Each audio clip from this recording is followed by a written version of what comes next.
ನಾನು doctor Srivatsa N, Shri Shankara cancer hospital ಹಾಗೂ research centre ಬೆಂಗಳೂರಿನಲ್ಲಿ ಕನ್ಸಲ್ಟೆಂಟ್ ಯೂರೋ ಆಂಕಾಲಜಿಸ್ಟ್ ಆಗಿ ಕೆಲಸ ಮಾಡ್ತಾ ಇದ್ದೀನಿ. ಇವತ್ತಿನ ದಿನ ನಾನು ತಮಗೆಲ್ಲ ಯೂರೋ ಆಂಕಾಲಜಿ ಅಂತಂದರೆ ಏನು ಅಂತ ಒಂದು ಸಣ್ಣ ಪರಿಚಯ ಮಾಡಿಕೊಡ್ತೀನಿ. ಆಂಕಾಲಜಿ ಅಂತಂತಂದರೆ ಕ್ಯಾನ್ಸರ್ಗೆ ಸಂಬಂಧಪಟ್ಟಂಥ ಒಂದು ವಿಭಾಗ. ಯೂರಾಲಜಿ ಅಂತಂತಂದರೆ ನಮ್ಮ ಮೂತ್ರ ಜನಕಾಂಗಗಳು ಹಾಗೂ ಮೂತ್ರವನ್ನು ನಿರ್ವಹಣೆ ಮಾಡತಕ್ಕಂತಹ ಎಲ್ಲ ಅಂಗಗಳನ್ನು ಕುರಿತಾದಂಥ ಒಂದು ಡಿಪಾರ್ಟ್ಮೆಂಟ್ ಅದು.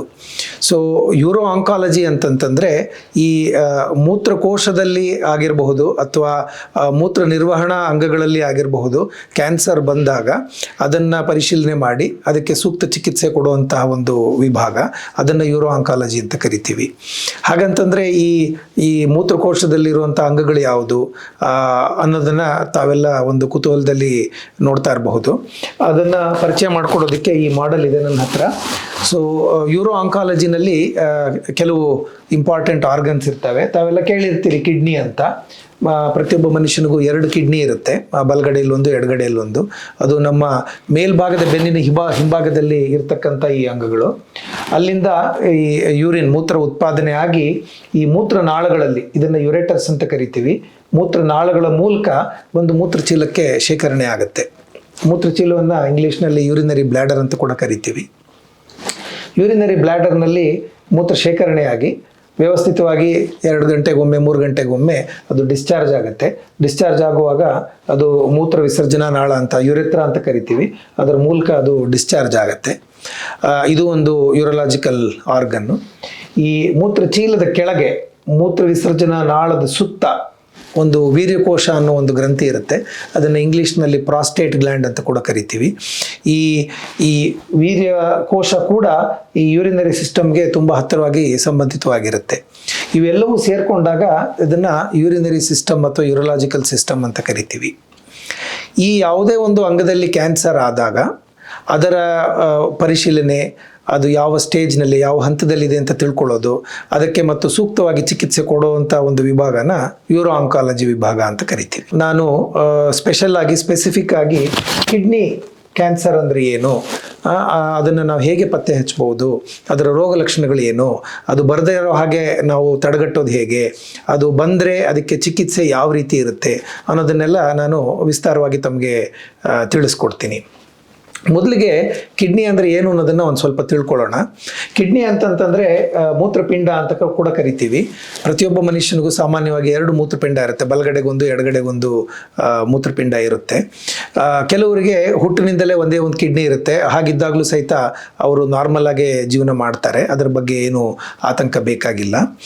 ಕಿಡ್ನಿಯ ಮುಖ್ಯ ಕೆಲಸ ಅಂತಂತಂದರೆ ನಮ್ಮ ಶರೀರದಲ್ಲಿ ಬೇಡದೇ ಇರುವಂತಹ ಎಲ್ಲ ಪದಾರ್ಥಗಳನ್ನು ಹೊರಗೆ ತೆಗೆದುಹಾಕುವಂಥ ಒಂದು ಕೆಲಸ ಮಾಡುತ್ತೆ. ನಮ್ಮ ದೇಹದಲ್ಲಿ ಯಾವ ಎಲ್ಲ ಪದಾರ್ಥಗಳು ಶೇಖರಣೆ ಆಗಿ ಅದು ನಮ್ಮ ದೇಹಕ್ಕೆ ತೊಂದರೆ ಕೊಡುತ್ತೋ ಅವೆಲ್ಲವನ್ನು ಈ ಕಿಡ್ನಿ ಫಿಲ್ಟರ್ ಮಾಡಿಬಿಟ್ಟು ಯೂರಿನ್ ಮೂಲಕ ಅದನ್ನು ಹೊರಗಡೆ ಹಾಕ್ಬಿಡುತ್ತೆ. ಸಾಕಷ್ಟು ಒಂದು 90% ನಮ್ಮ ದೇಹಕ್ಕೆ ಬೇಡದೇ ಇರುವಂತಹ ಎಲ್ಲ ಪದಾರ್ಥಗಳನ್ನು ಕಿಡ್ನಿ ಆಚೆ ತೆಗೆಯೋ ಕೆಲಸ ಮಾಡುತ್ತೆ. ಮಲರೂಪದಲ್ಲಿ ಕೇವಲ ಒಂದು 10% ಮಾತ್ರ ಆಚೆ ಬರುತ್ತೆ. ಅಷ್ಟೇ ಅಲ್ಲದೆ ಕಿಡ್ನಿಗೆ ಇನ್ನೂ ತುಂಬ ಕೆಲಸಗಳಿದೆ.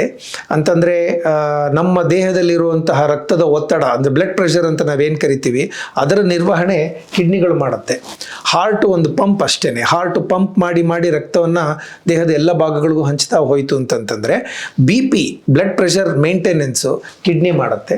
ಹಾಗೆ ಕಿಡ್ನಿಯಲ್ಲಿಂದ ಕೆಲವು ಇಂಪಾರ್ಟೆಂಟ್ ಹಾರ್ಮೋನ್ಸ್ ಉತ್ಪಾದನೆ ಆಗುತ್ತೆ. ಅದರಿಂದ ನಮ್ಮ ದೇಹದ ವೆಲ್ ಬೀಯಿಂಗ್ ಅಂತ ನಾವೇನು ಕರಿತೀವಿ ಅದನ್ನು ನಿರ್ವಹಣೆ ಮಾಡೋದಕ್ಕೆ ಈ ಕಿಡ್ನಿಗಳು ನಮಗೆ ಸಹಾಯ ಮಾಡಿಕೊಡುತ್ತೆ. ಈಗ ಕಿಡ್ನಿನಲ್ಲಿ ಹಾಗಿದ್ರೆ ಕ್ಯಾನ್ಸರ್ ಬರ್ಬೋದಾ ಅಂತ ತಮಗೆಲ್ಲ ಒಂದು ಕುತೂಹಲ ಇರಬಹುದು. ಶರೀರದ ಯಾವುದೇ ಒಂದು ಅಂಗ ಇದ್ದರೂ ಸಹಿತ ಅದರಲ್ಲಿ ಕ್ಯಾನ್ಸರ್ ಆಗೋದಕ್ಕೆ ಒಂದು ಸಾಧ್ಯತೆ ಇರುತ್ತೆ. ಕ್ಯಾನ್ಸರ್ ಸಾಮಾನ್ಯವಾಗಿ ಒಂದೇ ಒಂದು ಕಣದಿಂದ ಶುರು ಆಗುತ್ತೆ, ಒಂದೇ ಒಂದು ಸೆಲ್ನಿಂದ ಶುರು ಆಗುತ್ತೆ.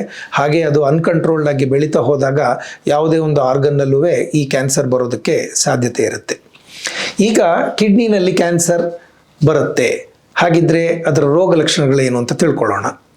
ಸಾಮಾನ್ಯವಾಗಿ ಯಾವುದೇ ಕ್ಯಾನ್ಸರ್ಗೆ ಇರೋ ಹಾಗೆ ಕಿಡ್ನಿ ಕ್ಯಾನ್ಸರ್ನಲ್ಲಿ ಕೂಡ 4 ಹಂತಗಳು ಅಥವಾ 4 ಸ್ಟೇಜಸ್ ಇರುತ್ತೆ. 1st, 2nd, 3rd and 4th ಅಂತ ಕರಿತೀವಿ. ಫಸ್ಟ್ ಸ್ಟೇಜ್ ಕಿಡ್ನಿ ಕ್ಯಾನ್ಸರ್ನಲ್ಲಿ ಸಾಮಾನ್ಯವಾಗಿ ಒಂದು ಸಣ್ಣ ಗಂಟು ಉತ್ಪಾದನೆ ಆಗುತ್ತೆ. ಆ ಗಂಟು ರೋಗಿಗೆ ಯಾವುದೇ ರೀತಿಯಾದಂತಹ ರೋಗ ಲಕ್ಷಣಗಳನ್ನು ಉಂಟು ಮಾಡೋದಿಲ್ಲ. ಇದನ್ನು ನಾವು ಬೇರೆ ಯಾವುದಾದ್ರೂ ಒಂದು ತಪಾಸಣೆ ಮಾಡ್ಕೊಳ್ಳುವಾಗ, ಅಂತಂದರೆ ಸ್ಕ್ರೀನಿಂಗ್ ಅಂತ ಕರಿತೀವಲ್ಲ, ಆ ರೀತಿ ಸ್ಕ್ರೀನಿಂಗ್ ಅಂತ ತಪಾಸಣೆ ಮಾಡ್ಕೊಳ್ಳುವಾಗ ಕಂಡು ಬರುವಂತಹ ಒಂದು ಸ್ಥಿತಿ. ಅದು ಸಾಮಾನ್ಯವಾಗಿ ನಿಧಾನವಾಗಿ ಬೆಳೀತಾ ಬೆಳೀತಾ ಬೆಳೀತಾ ಸೆಕೆಂಡ್ ಸ್ಟೇಜು ಥರ್ಡ್ ಸ್ಟೇಜಿಗೆ ಬರುವ ಹಾಗೆ ಆಗ ರೋಗ ಲಕ್ಷಣಗಳು ಶುರು ಆಗ್ತಾ ಬರುತ್ತೆ. ಸೆಕೆಂಡ್ ಅಥವಾ ಥರ್ಡ್ ಸ್ಟೇಜಿಗೆ ಬಂದಾಗ ರೋಗ ಲಕ್ಷಣಗಳು ಏನಿರಬಹುದು ಅಂತಂತಂದರೆ, ಮೂತ್ರದಲ್ಲಿ ಬ್ಲಡ್ ಹೋಗುವಂಥದ್ದು, ಅಥವಾ ಕಾನ್ಸ್ಟೆಂಟ್ ಆಗಿ ಬೆನ್ನಲ್ಲಿ ನೋವು ಬರುವಂಥದ್ದು, ಅಂತಂದರೆ ಬೆನ್ನಿನ ಹಿಂಭಾಗ ಇಲ್ಲಿ ಮೇಲ್ಭಾಗದಲ್ಲಿ ನೋವು ಬರುವಂಥದ್ದು, ಆಹಾರ ಸೇರದೇ ಇರುವಂಥದ್ದು, ಅಂತಂದರೆ ಯಾಕೋ ನನಗೆ ಹಸುವಾಗ್ತಾ ಇಲ್ಲ ಅಂತ ಹೇಳಿಕೊಂಡು ಸಾಮಾನ್ಯವಾಗಿ ಆಹಾರ ಕಡಿಮೆ ತಗೊಳ್ಳೋದಾಗಲಿ ಅಥವಾ ಒಂದು ಹೊತ್ತಿನ ಆಹಾರ ಬಿಟ್ಬಿಡೋದಾಗಲಿ, ಈ ಥರ ಆಗುವಂಥ ಒಂದು ಪರಿಸ್ಥಿತಿ ಉಂಟಾಗುವಂಥದ್ದು, ಅಥವಾ ದೇಹದಲ್ಲಿ ತೂಕ ಕಡಿಮೆ ಆಗುವಂಥದ್ದು, ಈ ರೀತಿಯಾದಂತಹ ರೋಗ ಲಕ್ಷಣಗಳು ಕಾಣಿಸ್ಕೊಳ್ತವೆ. 4ನೇ ಸ್ಟೇಜಿಗೆ ಬಂದಾಗ ಕಿಡ್ನಿ ಕ್ಯಾನ್ಸರ್ನಲ್ಲಿ ಬೇರೆ ಕಡೆ ಸ್ಪ್ರೆಡ್ ಆಗಿ ಅದು ಅವರಿಗೆ ಬೆನ್ನಲ್ಲಿ ನೋವು ಬರುವಂಥದ್ದಾಗಲಿ, ಮೂಳೆಗಳಲ್ಲಿ ನೋವು ಬರುವಂಥದ್ದಾಗಲಿ, ಅಥವಾ ಕೆಮ್ಮಿದಾಗ ರಕ್ತ ಬರುವಂಥದ್ದಾಗಲಿ, ಈ ರೀತಿಯಾದಂತಹ ರೋಗ ಲಕ್ಷಣಗಳು ಬರುವಂಥ ಸಾಧ್ಯತೆ ಇರುತ್ತೆ. ಈ ಕಿಡ್ನಿ ಕ್ಯಾನ್ಸರ್ ಯಾಕೆ ಆಗುತ್ತೆ, ಮತ್ತು ಕಿಡ್ನಿ ಕ್ಯಾನ್ಸರ್ ಆಗದೇ ಇರೋ ಹಾಗೆ ನಾವೇನಾದರೂ ಮಾಡೋದಕ್ಕೆ ಸಾಧ್ಯ ಇದೆಯಾ ಅನ್ನೋದ್ರ ಬಗ್ಗೆ ವಿಸ್ತಾರವಾಗಿ ಹೇಳ್ತೀನಿ. ಸಾಮಾನ್ಯವಾಗಿ ಯಾವುದೇ ಒಂದು ಕ್ಯಾನ್ಸರ್ ಆಗಬೇಕು ಅಂತಂತಂದರೆ ನಮ್ಮ ದೇಹದಲ್ಲಿನ ಕಣಗಳಿಗೆ ಏನಾದರೂ ಒಂದು ವ್ಯತ್ಯಾಸ ಆಗಬೇಕು. ಇದು ಆನುವಂಶಿಕವಾಗಿ ಹೆರಿಡಿಟ್ರಿ ಅಂತ ನಾವೇನು ಕರಿತೀವಲ್ಲ, ಆ ರೀತಿಯಾಗಿ ಆದಾಗಲೂ ಆಗುತ್ತೆ. ಅಥವಾ ಅದಕ್ಕಿಂತಲೂ ಮುಖ್ಯವಾಗಿ ಎನ್ವಿರಾನ್ಮೆಂಟಲ್ ಫ್ಯಾಕ್ಟರ್ಸ್ ಅಂತಂದರೆ ನಮ್ಮ ವಾತಾವರಣದಲ್ಲಿನ ಪ್ರತಿಕೂಲಗಳು ಅಂತ ನಾವೇನು ಹೇಳ್ತೀವಲ್ಲ, ಅದರಿಂದ ಕೂಡ ಈ ಕ್ಯಾನ್ಸರ್ ಆಗುವಂಥ ಚಾನ್ಸಸ್ ಜಾಸ್ತಿ ಇರುತ್ತೆ.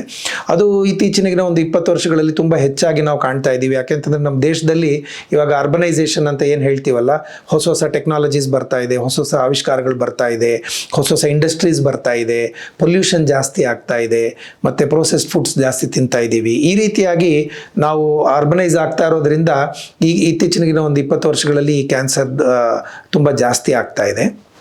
ಸಾಮಾನ್ಯವಾಗಿ ಕಿಡ್ನಿ ಕ್ಯಾನ್ಸರ್ಗೆ ಒಂದು ಮುಖ್ಯ ಕಾರಣ ಅಂತಂತಂದರೆ ಟೊಬ್ಯಾಕೊ, ಅಂತಂದರೆ ತಂಬಾಕುವಿನ ಯಾವುದೇ ಒಂದು ಪದಾರ್ಥದ ಸೇವನೆಯಿಂದ ಕಿಡ್ನಿ ಕ್ಯಾನ್ಸರ್ ಉಂಟಾಗುವಂಥ ಚಾನ್ಸಸ್ ಜಾಸ್ತಿ ಆಗುತ್ತೆ. ತಂಬಾಕು ಅಂತಂತಂದರೆ ತಾವು ಬರೀ ಬಾಯಲ್ಲಿ ಇಟ್ಕೊಳ್ಳುವಂಥ ತಂಬಾಕು ಅಂತ ತಿಳ್ಕೊಳ್ಬಾರ್ದು. ಸ್ಮೋಕಿಂಗ್ ಆಗಿರಬಹುದು, ಬೀಡಿ, ಸಿಗರೇಟು, ಪಾನ್ ಪರಾಗ್ ಆಗಿರ್ಬೋದು, ಗುಟ್ಕಾ, ಹೊಗೆ ಸೊಪ್ಪು, ಕಡ್ಡಿ ಪುಡಿ, ಯಾವುದೇ ರೀತಿಯಾದಂತಹ ಒಂದು ತಂಬಾಕು ಸೇವನೆಯಿಂದ ಕಿಡ್ನಿ ಕ್ಯಾನ್ಸರ್ ಉಂಟಾಗುವಂಥ ಚಾನ್ಸಸ್ ಇರುತ್ತೆ. ಎರಡನೇದಾಗಿ ಒಬೆಸಿಟಿ ಅಂತಂದರೆ ನಮ್ಮ ದೇಹದ ಶರೀರದ ತೂಕ ಏನಿದೆ ಅದು ಒಂದು ನಿಯಂತ್ರಿತವಾಗಿರಬೇಕು. ಅದು ಹೆಚ್ಚಾಗಿ ಬೊಜ್ಜು ಜಾಸ್ತಿ ಆದಾಗ ಕೂಡ ಕಿಡ್ನಿ ಕ್ಯಾನ್ಸರ್ ಆಗುವಂಥ ಸಾಧ್ಯತೆಗಳಿರುತ್ತೆ.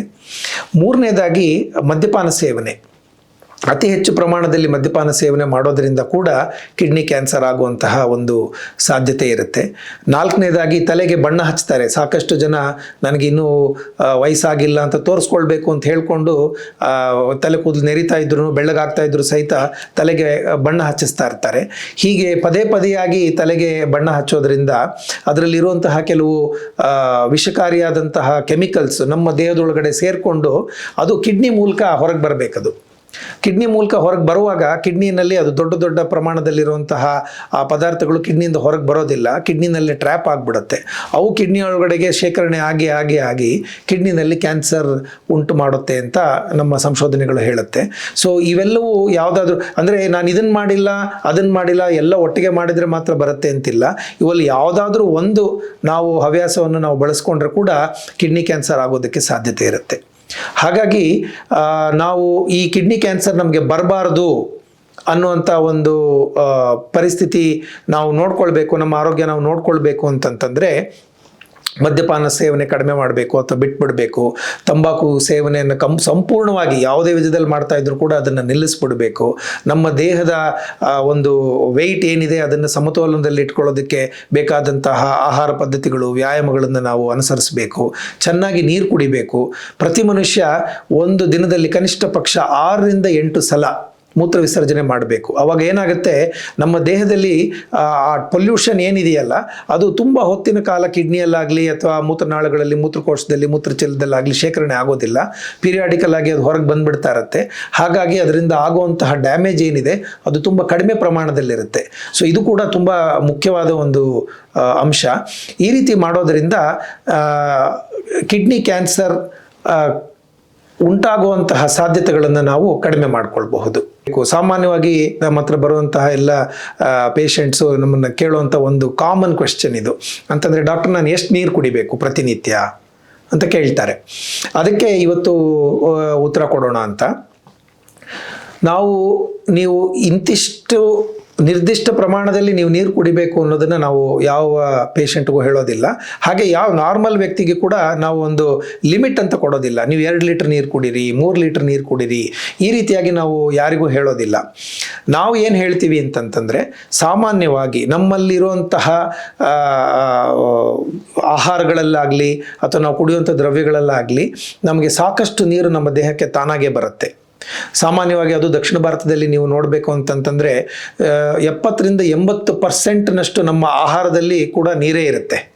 ನೀವು ಅನ್ನ ಆಗಿರಬಹುದು, ಸಾರಾಗಿರಬಹುದು, ಸಾಂಬಾರಾಗಿರಬಹುದು, ಮಜ್ಜಿಗೆ ಆಗಿರ್ಬೋದು, ಇದೆಲ್ಲವೂ ನೀರಿನ ಅಂಶದಲ್ಲಿ ಕೂಡಿರುವಂತಹ ಆಹಾರಗಳೇ.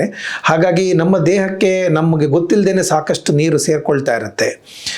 ನಾವು ಎಷ್ಟು ನೀರನ್ನು ಕುಡಿಬೇಕು ಅನ್ನೋದು ತಿಳ್ಕೊಳ್ಳೋದಕ್ಕೆ ಒಂದು ನಾನು ಒಂದು ತಮ್ ರೂಲ್ ಏನು ಹೇಳಲಿಕ್ಕೆ ಇಷ್ಟಪಡ್ತೀನಿ ಅಂತಂದರೆ, ನಾವು ಪ್ರತಿನಿತ್ಯ ಕನಿಷ್ಠ ಪಕ್ಷ 6-8 ಸಲ ಮೂತ್ರ ವಿಸರ್ಜನೆ ಮಾಡಬೇಕು. ಪ್ರತಿ ಸಲ ನಾವು ಮೂತ್ರ ವಿಸರ್ಜನೆ ಮಾಡಿದಾಗ ಒಂದು ಅಂದಾಜಿನಲ್ಲಿ ಒಂದು 200-300 ml ನಷ್ಟಾದರೂ ಮೂತ್ರ ವಿಸರ್ಜನೆ ಆಗಬೇಕು. ಕೆಲವರಿಗೆ ಬೇರೆ ಒಂದು ಕಾರಣದಿಂದಾಗಿ ಪದೇ 10 ನಿಮಿಷಕ್ಕೆ 15 ನಿಮಿಷಕ್ಕೆ ಮೂತ್ರ ವಿಸರ್ಜನೆ ಮಾಡುವಂಥ ಒಂದು ಪರಿಸ್ಥಿತಿ ಇರುತ್ತೆ. ಅದು ಯೂರಿನರಿ ಟ್ರ್ಯಾಕ್ಟ್ ಇನ್ಫೆಕ್ಷನ್ ಆಗಿರಬಹುದು ಅಥವಾ ಪ್ರಾಸ್ಟೇಟ್ ಎನ್ಲಾರ್ಜ್ಮೆಂಟ್ ಆಗಿರಬಹುದು. ಅವೆಲ್ಲ ಒಂದು ರೋಗ ಲಕ್ಷಣ. ಸಾಮಾನ್ಯವಾಗಿರುವಂತಹ ಒಂದು ವ್ಯಕ್ತಿ ಯಾರು ಸಾಕಷ್ಟು ಅಂದರೆ ಒಂದು 2-3 ಗಂಟೆ ಕಾಲಕ್ಕೆ ಒಂದ್ಸಲ ಮೂತ್ರ ವಿಸರ್ಜನೆ ಮಾಡ್ತಾರೋ ಅವರು ಒಂದು ಕನಿಷ್ಠ ಪಕ್ಷ ಒಂದು 200-300 ml ನಷ್ಟು ಮೂತ್ರ ವಿಸರ್ಜನೆ ಒಂದು ಬಾರಿಗೆ ಮಾಡ್ತಾರೆ. ಆ ರೀತಿಯಾಗಿ ಕನಿಷ್ಠವಾಗಿ ಒಂದು 6-8 ಸಲ ಮೂತ್ರ ವಿಸರ್ಜನೆ ಮಾಡಿದಾಗ ನಮ್ಮ ದೇಹದಲ್ಲಿರುವಂತಹ ಅನಗತ್ಯ ಪದಾರ್ಥಗಳು ಏನಿದೆ ಅವು ಯೂರಿನ್ನಲ್ಲಿ ಆಚೆ ಬಂದು ಅದು ಶೇಖರಣೆ ಆಗದೆ ಮತ್ತು ಅದು ಇರುವಂತಹ ಒಂದು ಯೂರಿನರಿ ಸಿಸ್ಟಮ್ನಲ್ಲಿ ಯಾವುದೇ ಒಂದು ತೊಂದರೆಯನ್ನು ಉಂಟು ಮಾಡದೆ ಅದು ಹೊರಗಡೆ ಹೋಗ್ಬಿಡುತ್ತೆ. ಇನ್ನೊಂದು ಏನು ಅಂತಂದರೆ, ಪ್ರತಿ ಸಲ ಮೂತ್ರ ವಿಸರ್ಜನೆ ಆಗುವಾಗ ಆ ಮೂತ್ರದ ಒಂದು ಬಣ್ಣ ಏನಿದೆ ಅದು ತಿಳಿಯಾಗಿರಬೇಕು. ಇಲ್ಲ ನೀರಿನ ಒಂದು ರೂಪದಲ್ಲಿರಬೇಕು ಅಥವಾ ಒಂದು ತೆಳುವಾಗಿರುವಂಥ ಒಂದು ಹಳದಿ ಬಣ್ಣದಲ್ಲಿ ಇರಬೇಕು. ಆ ಬಣ್ಣ ಏನಾದರೂ ಹೆಚ್ಚು ಹಳದಿ ಆಗ್ತಾ ಹೋಗ್ತಾ ಇದೆ ಅಂತಂತಂದರೆ ನಾವು ನಮ್ಮ ದೇಹಕ್ಕೆ ತೆಗೆದುಕೊಳ್ತಾ ಇರುವಂತಹ ದ್ರವ್ಯದ ಪ್ರಮಾಣ ಸಾಕಷ್ಟು ಇಲ್ಲ ಅಂತ ಅರ್ಥ. ಆವಾಗ ನಾವು ಅದನ್ನು ಹೆಚ್ಚಿಸ್ಕೊಳ್ಳೋದಕ್ಕೆ ಒಂದು ಅನುಕೂಲ ಆಗುತ್ತೆ. ಸೊ 6-8 ಸಲ ಮೂತ್ರ ವಿಸರ್ಜನೆ ಮಾಡಬೇಕು ಮತ್ತು ಪ್ರತಿ ಸಲ ಮೂತ್ರ ವಿಸರ್ಜನೆ ಆದಾಗ ಒಂದು 200-300 ml ನಷ್ಟು ಮೂತ್ರ ಹೊರಗಡೆ ಹೋಗಿರಬೇಕು. ಹಾಗೂ ನಾವು ಮಾಡ್ತಾ ಇರುವಂತಹ ಆ ಮೂತ್ರ ತಿಳಿಯಾಗಿರಬೇಕು. ನಾನು ಹಿಂದೆ ಹೇಳಿದ ಹಾಗೆ ಸಾಮಾನ್ಯವಾಗಿ ಫಸ್ಟ್ ಸ್ಟೇಜ್ನಲ್ಲಿ ಕಿಡ್ನಿ ಕ್ಯಾನ್ಸರ್ ಇದೆ ಅನ್ನೋದು ಯಾವ ರೀತಿಯಲ್ಲೂ ಪತ್ತೆ ಮಾಡಲಿಕ್ಕೆ ಆಗೋದಿಲ್ಲ. ಯಾಕೆಂತಂದರೆ ಆ ರೋಗಿಗೆ ಯಾವುದೇ ಒಂದು ರೋಗ ಲಕ್ಷಣ ಇರೋದಿಲ್ಲ. ಹಾಗಾಗಿ ನಾವು ಕಿಡ್ನಿ ಕ್ಯಾನ್ಸರ್ನ ಪತ್ತೆ ಹಚ್ಚಬೇಕು, ಪ್ರಾರಂಭಿಕ ಹಂತಗಳಲ್ಲೇ ಪತ್ತೆ ಹಚ್ಚಬೇಕು ಅಂತಂದರೆ ಸ್ಕ್ರೀನಿಂಗ್ ಅಂತ ಟೆಸ್ಟನ್ನು ಬಳಸ್ತೀವಿ. ಈ ಸ್ಕ್ರೀನಿಂಗ್ನಲ್ಲಿ ಸಾಮಾನ್ಯವಾಗಿ ಇತ್ತೀಚಿನ ದಿನಗಳಲ್ಲಿ ಸ್ಕ್ರೀನಿಂಗು ತುಂಬ ಕಾಮನ್ ಆಗಿ ಎಲ್ಲ ಕಡೆ ಅವೈಲೇಬಲ್ ಕೂಡ ಇದೆ. ಏನೋ ಒಂದು ಹೊಟ್ಟೆ ನೋವು ಅಥವಾ ಬೆನ್ನೋವು ಇನ್ನೊಂದು ಮತ್ತೊಂದು ಅಂತ ನಾವು ವೈದ್ಯರ ಬಳಿ ಹೋದಾಗ ವೈದ್ಯರು ಆ ಒಂದು ಪರಿಸ್ಥಿತಿಯನ್ನು ಉಪಯೋಗಿಸ್ಕೊಂಡು ರೋಗಿಗಳಿಗೆ ಒಂದು ಅಲ್ಟ್ರಾಸೌಂಡ್ ಸ್ಕ್ಯಾನ್ ಮಾಡಿಬಿಡಿ ಅಂತ ಹೇಳ್ತಾರೆ. ತಮಗೆಲ್ಲ ಅದು ಗೊತ್ತಿರುವಂಥ ವಿಚಾರ. ಈ ರೀತಿಯಾಗಿ ನಾವು ಒಂದು ಸಣ್ಣ ಪ್ರಮಾಣದ ಒಂದು ಅಲ್ಟ್ರಾಸೌಂಡ್ ಸ್ಕ್ಯಾನ್ ಮಾಡೋದ್ರಿಂದಲೇ ಕಿಡ್ನಿ ಕ್ಯಾನ್ಸರ್ನ ಏನಾದರೂ ಒಂದು ಪ್ರಾರಂಭಿಕ ಹಂತಗಳಲ್ಲಿ ಏನಾದರೂ ಒಂದು ರೋಗ ಲಕ್ಷಣಗಳಿದ್ದರೆ ಅದು ನಮಗೆ ಗೊತ್ತಾಗ್ಬಿಡತ್ತೆ. ಕಿಡ್ನಿ ಕ್ಯಾನ್ಸರ್ ಸ್ವಲ್ಪ ಬೆಳೀತಾ ಹೋದಾಗ ನಾನು ಹೇಳ್ದಂಗೆ ಸಣ್ಣ ಪುಟ್ಟ ಪ್ರಾಬ್ಲಮ್ಸು ಶುರು ಆಗೋದಕ್ಕೆ ಪ್ರಾರಂಭ ಆಗುತ್ತೆ. ಈ ಮೂತ್ರದಲ್ಲಿ ರಕ್ತ ಹೋಗೋದಾಗಲಿ ಅಥವಾ ಬೆನ್ನಲ್ಲಿ ಏನೋ ಒಂದು ನೋವು ಅಥವಾ ಅನೀಸಿನೆಸ್ ಇರುವಂಥದ್ದಾಗಲಿ ಈ ರೀತಿಯಾದಂಥ ರೋಗ ಲಕ್ಷಣಗಳನ್ನು ಕಾಣಬಹುದು. ಈ ರೀತಿ ಆದಾಗ ವೈದ್ಯರುಗಳು ಬರೀ ಅಲ್ಟ್ರಾಸೌಂಡ್ ಸ್ಕ್ಯಾನ್ ಮಾತ್ರ ಅಲ್ಲದೆ ಇನ್ನೂ ಹಲವಾರು ಅಡ್ವಾನ್ಸ್ಡ್ ಟೆಸ್ಟಿಂಗ್ಗಳನ್ನು ಮಾಡಿ ಆ ಕಿಡ್ನಿ ಕ್ಯಾನ್ಸರ್ನ ಪತ್ತೆ ಹಚ್ಚೋದಕ್ಕೆ ಅನುಕೂಲ ಮಾಡಿಕೊಡ್ತಾರೆ. ಸಾಮಾನ್ಯವಾಗಿ ಅಲ್ಟ್ರಾಸೌಂಡ್ನಲ್ಲೇ 90% ಕಿಡ್ನಿ ಕ್ಯಾನ್ಸರ್ ಬಗ್ಗೆ ನಮಗೆ ಮಾಹಿತಿ ಸಿಗುತ್ತೆ. ಅದು ಒಂದು ಸಲ ನಮಗೆ ಅದರ ಸಂದೇಹ ಬಂದಾಗ ನಾವು CT ಸ್ಕ್ಯಾನ್ ಅಂತ ಒಂದು ಟೆಸ್ಟನ್ನು ಮಾಡಿಬಿಟ್ಟು ಕಿಡ್ನಿ ಕ್ಯಾನ್ಸರ್ ನಾವು ಪತ್ತೆ ಹಚ್ಚೋದಕ್ಕೆ ಪ್ರಯತ್ನ ಮಾಡ್ತೀವಿ. CT ಸ್ಕ್ಯಾನ್ನಲ್ಲಿ ಸಾಕಷ್ಟು, ಅಂದರೆ 100 ಜನಕ್ಕೆ ನಾವು ಕಾಯಿಲೆ ಇರುವಾಗ CT ಸ್ಕ್ಯಾನ್ನಿಂದ ನಾವು ಆಲ್ಮೋಸ್ಟ್ ಪ್ರತಿಯೊಬ್ಬರಿಗೂ ಕೂಡ ಆ ಕಾಯಿಲೆಯನ್ನು ನಾವು ಪತ್ತೆ ಹಚ್ಚೋದಕ್ಕೆ ಅನುಕೂಲ ಆಗುತ್ತೆ. ಅಷ್ಟೇ ಅಲ್ಲದೆ ಆ ಕಾಯಿಲೆ ಪ್ರಮಾಣ ಏನು, ಅದು ಯಾವ ಸ್ಟೇಜ್ನಲ್ಲಿದೆ, ಅದು ಈ ಕ್ರಿಟಿಕಲ್ ಆರ್ಗನ್ಸ್, ಈ ಇಂಪಾರ್ಟೆಂಟ್ ಬ್ಲಡ್ ವೆಸಲ್ಸ್ ಕಿಡ್ನಿಯಿಂದ ಯಾವುದು ಹೊರಗೆ ಬರುತ್ತೋ ಅದಕ್ಕೆ ಮತ್ತು ಆ ಇರುವಂಥ ಟ್ಯೂಮರ್ಗೆ ಏನು ಸಂಬಂಧ, ಇದೆಲ್ಲವನ್ನು ನಾವು ಆ CT ಸ್ಕ್ಯಾನಿಂದ ತಿಳ್ಕೊಳ್ಬಹುದು. ಕೆಲವೊಮ್ಮೆ ಈ ಥರ ಕಾಯಿಲೆ ಇದೆ, ಸ್ವಲ್ಪ ದೊಡ್ಡದಾಗಿದೆ ಅಂತ ನಮಗೇನಾದರೂ ಸಂದೇಹ ಬಂದಾಗ ಇನ್ನೂ ಫರ್ದರ್ ಟೆಸ್ಟಿಂಗ್ ಮಾಡಿ ಇದೇನಾದರೂ ಬೇರೆ ಕಡೆ ಎಲ್ಲಾದರೂ ಹರಡಿದೆಯಾ, ಅಂದರೆ ಹೈಯರ್ ಸ್ಟೇಜಸ್ಗೆ ಹೋಗಿದೆಯಾ, 3ನೇ ಹಂತಕ್ಕೋ ಅಥವಾ 4ನೇ ಹಂತಕ್ಕೋ ಹೋಗಿದೆಯಾ ಅಂತ ತಿಳ್ಕೊಳ್ಳೋದಕ್ಕೆ ಫುಲ್ ಬಾಡಿ PET CT ಸ್ಕ್ಯಾನನ್ನು ಕೂಡ ನಾವು ಬಳಸ್ತೀವಿ. ಈ full body PET CT scan ಮಾಡೋದ್ರಿಂದ ಕೇವಲ ಕಿಡ್ನಿಯಲ್ಲಷ್ಟೇ ಅಲ್ಲದೆ ಅದರ ಸುತ್ತಮುತ್ತ ಆಗಿರಬಹುದು ಅಥವಾ ಬೇರೆ ಅಂಗಗಳಲ್ಲಿ, ಅಂತಂದರೆ ಲಿವರ್ನಲ್ಲಾಗಿರಬಹುದು, ಲಂಗ್ಸ್ನಲ್ಲಾಗಿರಬಹುದು, ಬೋನ್ಸ್ನಲ್ಲಾಗಿರಬಹುದು, ಇಲ್ಲಿಗೇನಾದರೂ ಕಿಡ್ನಿ ಕ್ಯಾನ್ಸರ್ ಸ್ಪ್ರೆಡ್ ಆಗಿದೆಯಾ ಅನ್ನೋದನ್ನು ಕೂಡ ನಾವು ತುಂಬ ನಿಖರವಾಗಿ ಪತ್ತೆ ಹಚ್ಚಬಹುದು. ಕ್ಯಾನ್ಸರ್ ಅಂದ ಕೂಡಲೇ ಸಾಮಾನ್ಯವಾಗಿ ಎಲ್ಲರಿಗೂ ಭಯ ಆಗುತ್ತೆ.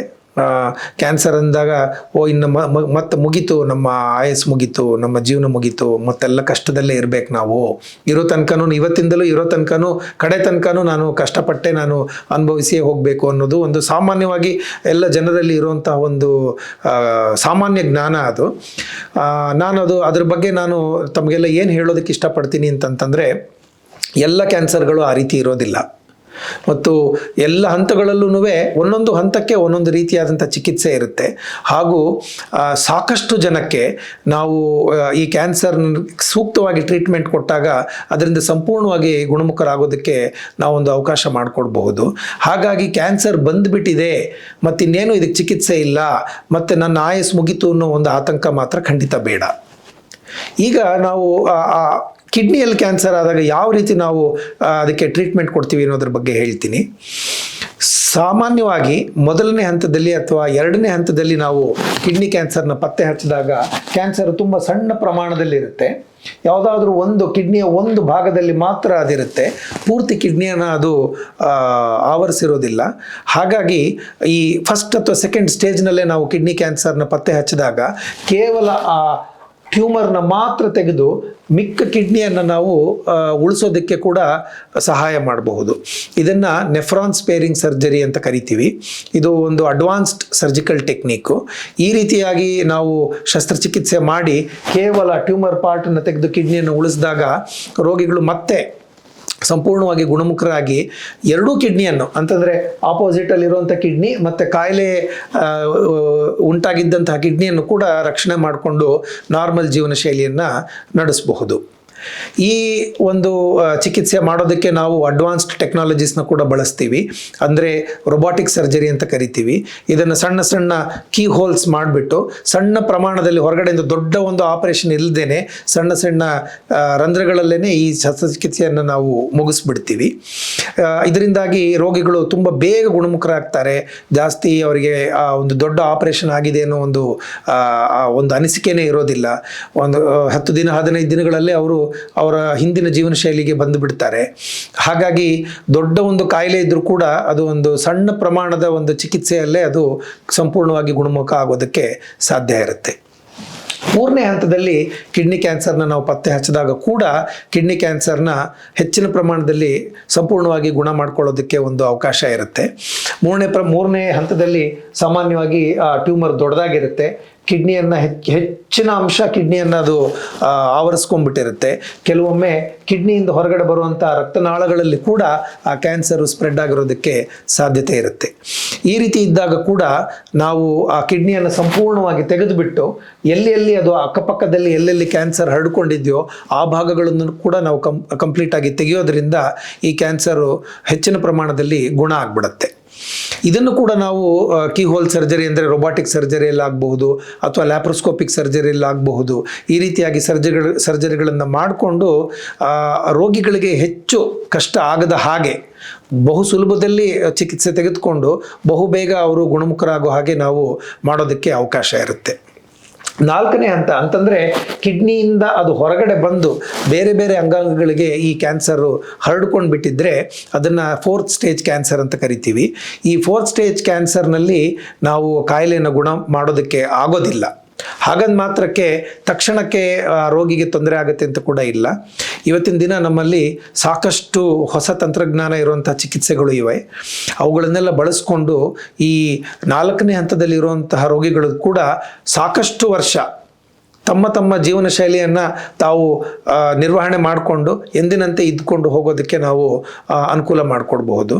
4ನೇ ಹಂತದಲ್ಲಿ ಇದ್ದಾಗ ನಾವು ಇದು ಯಾವ ರೀತಿಯಾದಂತಹ ಕಿಡ್ನಿ ಕ್ಯಾನ್ಸರ್ ಅಂತ ತಿಳ್ಕೊಳ್ಳೋದಕ್ಕೆ ಒಂದು ಸಣ್ಣ ಬಯಾಪ್ಸಿ ಮಾಡಿ ಅಡ್ವಾನ್ಸ್ ಟ್ರೀಟ್ಮೆಂಟ್ಸ್ ಅಂತಂದರೆ ಇಮ್ಯುನೊಥೆರಪಿ ಅಥವಾ ಟಾರ್ಗೆಟೆಡ್ ಥೆರಪಿ ಈ ರೀತಿಯಾದಂತಹ ಚಿಕಿತ್ಸೆಗಳನ್ನು ಕೊಡೋದ್ರ ಮೂಲಕ ಈ ಕಾಯಿಲೆಗಳನ್ನು ಸಾಕಷ್ಟು ವರ್ಷಗಳ ಕಾಲ ಕಂಟ್ರೋಲ್ನಲ್ಲಿ ಇಟ್ಕೊಳ್ಬಹುದು. ಈ 4ನೇ ಹಂತದಲ್ಲಿರುವಂಥ ರೋಗಿಗಳಿಗೆ ಶಸ್ತ್ರಚಿಕಿತ್ಸೆ ಸಾಮಾನ್ಯವಾಗಿ ಬೇಕಾಗೋದಿಲ್ಲ. ಕೆಲವೊಮ್ಮೆ ಈ ಕಿಡ್ನಿಯಿಂದಾಗಿ ಅವ್ರಿಗೆ ಏನಾದರೂ ತೊಂದರೆ ಉಂಟಾಗ್ತಾ ಇದ್ರೆ, ಅಂದರೆ ರಕ್ತಸ್ರಾವ ಪದೇ ಆಗ್ತಾ ಇರೋದು, ನೋವು ಬಾಧೆ ಇರುವಂಥದ್ದು ಆದಾಗ ಮಾತ್ರ ನಾವು ಈ ರೋಗಿಗಳಿಗೆ ಶಸ್ತ್ರಚಿಕಿತ್ಸೆ ಮಾಡಿ ಆ ಕಿಡ್ನಿಯನ್ನು ತೆಗಿತೀವಿ. ಸಾಕಷ್ಟು ಜನಕ್ಕೆ ಕಿಡ್ನಿಯಲ್ಲಿ ಸಮಸ್ಯೆ ಇದೆ ಅಂತ ವೈದ್ಯರು ಹೇಳಿರ್ತಾರೆ. ಅದು ಕಿಡ್ನಿ ಸಮಸ್ಯೆ ಅಂತಂದರೆ ಏನು, ಕಿಡ್ನಿಯಲ್ಲಿ ಕಲ್ಲಾಗಿರಬಹುದು, ಅಥವಾ ಡಯಾಬಿಟಿಸ್ನಿಂದಾಗಿ ಕಿಡ್ನಿ ಸ್ವಲ್ಪ ಕಡಿಮೆ ಕೆಲಸ ಮಾಡ್ತಾ ಇರಬಹುದು, ಅಥವಾ ಕಿಡ್ನಿಯಲ್ಲಿ ಇನ್ಫೆಕ್ಷನ್ ಆಗಿ ಒಂದು ಕಿಡ್ನಿ ಪೋರ್ಷನ್ನು ಸ್ವಲ್ಪ ಡ್ಯಾಮೇಜ್ ಆಗಿರ್ಬೋದು. ಈ ರೀತಿ ನಾನಾ ರೀತಿಯಾಗಿ ಕಿಡ್ನಿನಲ್ಲಿ ತೊಂದರೆ ಬರೋದಕ್ಕೆ ಸಾಧ್ಯತೆ ಇರುತ್ತೆ. ಎಲ್ಲರಿಗೂ ಒಂದು ಪ್ರಶ್ನೆ ಏನು ಮೂಡುತ್ತೆ ಅಂತಂದರೆ, ಕಿಡ್ನಿನಲ್ಲಿ ನನಗೆ ತೊಂದರೆ ಇದೆ ಅಂತಂತಂದರೆ ಹಾಗಿದ್ರೆ ನನಗೆ ಮುಂದೆ ಕಿಡ್ನಿ ಕ್ಯಾನ್ಸರ್ ಆಗಿಬಿಡುತ್ತಾ? ಕಿಡ್ನಿನಲ್ಲಿ ಕಲ್ಲಿತ್ತು, ಡಾಕ್ಟ್ರು ಕಿಡ್ನಿನಲ್ಲಿ ನನಗೆ ತುಂಬ ದಿವಸದಿಂದ ಕಲ್ಲಿದೆ ಅಂತ ಹೇಳಿದರೆ ಅದರಿಂದಾಗಿ ನನಗೆ ಕಿಡ್ನಿ ಕ್ಯಾನ್ಸರ್ ಆಗಬಹುದಾ? ನನಗೆ ಡಯಾಬಿಟೀಸ್ ಇದೆ, ಕಿಡ್ನಿ ಸ್ವಲ್ಪ ಡ್ಯಾಮೇಜ್ ಆಗಿದೆ, ಹಾಗಾದರೆ ನನಗೆ ಇದರಿಂದಾಗಿ ಕಿಡ್ನಿ ಕ್ಯಾನ್ಸರ್ ಆಗಬಹುದಾ ಅನ್ನೋ ಒಂದು ಸಾಮಾನ್ಯವಾಗಿ ಒಂದು ಪ್ರಶ್ನೆ ಎಲ್ಲರಿಗೂ ಬರಬಹುದು. ಕಿಡ್ನಿ ಡ್ಯಾಮೇಜ್ ಆಗಿದೆ ಅಂದ ಮಾತ್ರಕ್ಕೆ ಅದರಲ್ಲಿ ಕಿಡ್ನಿ ಕ್ಯಾನ್ಸರ್ ಆಗುತ್ತೆ ಅಂತ ಅದು ಒಂದು ತಪ್ಪು ಕಲ್ಪನೆ. ಅದು ಕಿಡ್ನಿ ಡ್ಯಾಮೇಜ್ ಆಗಿದೆ ಅಂತಂದರೆ ಅದು ಬೇರೆ ಕಾರಣಗಳಿಂದ ಆಗಿರುತ್ತೆ. ಹಾಗೂ ಆ ಡ್ಯಾಮೇಜ್ ಆಗಿರೋದ್ರಿಂದಾಗಿ ಕಿಡ್ನಿ ಕ್ಯಾನ್ಸರ್ ಉಂಟಾಗುವಂಥ ಸಾಧ್ಯತೆ ತುಂಬ ಕಡಿಮೆ. ಕಿಡ್ನಿನಲ್ಲಿ ಕಲ್ಲುಗಳು ಪದೇ ಉತ್ಪಾದನೆ ಆಗ್ತಾ ಇದ್ದರೆ, ಅಥವಾ ಆ ಕಲ್ಲುಗಳು ದೀರ್ಘಕಾಲ ಕಿಡ್ನಿಯಲ್ಲಿ ಉಳ್ಕೊಂಡು ಬಿಟ್ಟಿದ್ರೆ ಆವಾಗ ಕಿಡ್ನಿನಲ್ಲಿ ಕ್ಯಾನ್ಸರ್ ಆಗುವಂತಹ ಒಂದು ಸಣ್ಣ ಪ್ರಮಾಣದ ಸಾಧ್ಯತೆ ಇರುತ್ತೆ. ಹಾಗಂತ ಮಾತ್ರಕ್ಕೆ ಸಣ್ಣ ಕಲ್ಲುಗಳು ಇದ್ದು ತಾವಾಗಿ ಹೊರಗೆ ಬರ್ತಾ ಇದ್ದರೆ, ಅಥವಾ ಸಣ್ಣ ಕಲ್ಲುಗಳು ಇದ್ದಾಗ ಆ ವೈದ್ಯರು ಅದಕ್ಕೆ ಸೂಕ್ತವಾಗಿ ಚಿಕಿತ್ಸೆ ಕೊಟ್ಟು ಆ ಕಲ್ಲುಗಳನ್ನು ಕ್ಲಿಯರ್ ಮಾಡಿಬಿಟ್ಟಿದ್ರೆ ಅದರಿಂದಾಗಿ ಕಿಡ್ನಿಯಲ್ಲಿ ಕ್ಯಾನ್ಸರ್ ಉಂಟಾಗುವಂಥ ಸಾಧ್ಯತೆ ಇರೋದಿಲ್ಲ. ಇದರಿಂದ ಇನ್ನೊಂದು ಮುಖ್ಯವಾಗಿ ನಾವೇನು ತಿಳ್ಕೊಳ್ಬೇಕು ಅಂತಂದರೆ, ಕಲ್ಲುಗಳು ಇದ್ದೇ ಅಂತ ಅಂದಾಗ ಸಾಮಾನ್ಯವಾಗಿ ಸಣ್ಣದಾಗಿದೆ ಅಂತಂದರೆ ನಾವು ಅದನ್ನು ನಿರ್ಲಕ್ಷ್ಯ ಮಾಡಿಬಿಡ್ತೀವಿ. ಆ ರೀತಿ ನಿರ್ಲಕ್ಷ್ಯ ಮಾಡಬಾರ್ದು. ಸಣ್ಣ ಕಲ್ಲುಗಳು ಇದ್ದರೂ ಸಹಿತ ಅದನ್ನು ವೈದ್ಯರ ಬಳಿಗೆ ಹೋಗಿ ಅದಕ್ಕೆ ಬೇಕಾದಂತಹ ಸೂಕ್ತವಾದಂಥ ಚಿಕಿತ್ಸೆ ತೆಗೆದುಕೊಳ್ಳೋದ್ರಿಂದ ಮುಂದೆ ಕಿಡ್ನಿನಲ್ಲಿ ಕ್ಯಾನ್ಸರ್ ಆಗುವಂಥ ಸಾಧ್ಯತೆಯನ್ನು ನಾವು ತಡೆಗಟ್ಟಬಹುದು. ಬೇರೆ ರೀತಿಯಾಗಿ ಯಾವುದಾದ್ರೂ ಒಂದು ಕಿಡ್ನಿ ಸಮಸ್ಯೆ ಇದ್ದರೆ ಅದರಿಂದಾಗಿ ಕಿಡ್ನಿನಲ್ಲಿ ಕ್ಯಾನ್ಸರ್ ಆಗೋ ಸಾಧ್ಯತೆಗಳು ಇರೋದಿಲ್ಲ. ಹಾಗಾಗಿ ಅದರ ಕುರಿತಾಗಿ ಯಾವುದೇ ರೀತಿಯಾದಂತಹ ಆತಂಕ ಇಟ್ಕೊಳ್ಳೋದು ಬೇಕಾಗಿಲ್ಲ.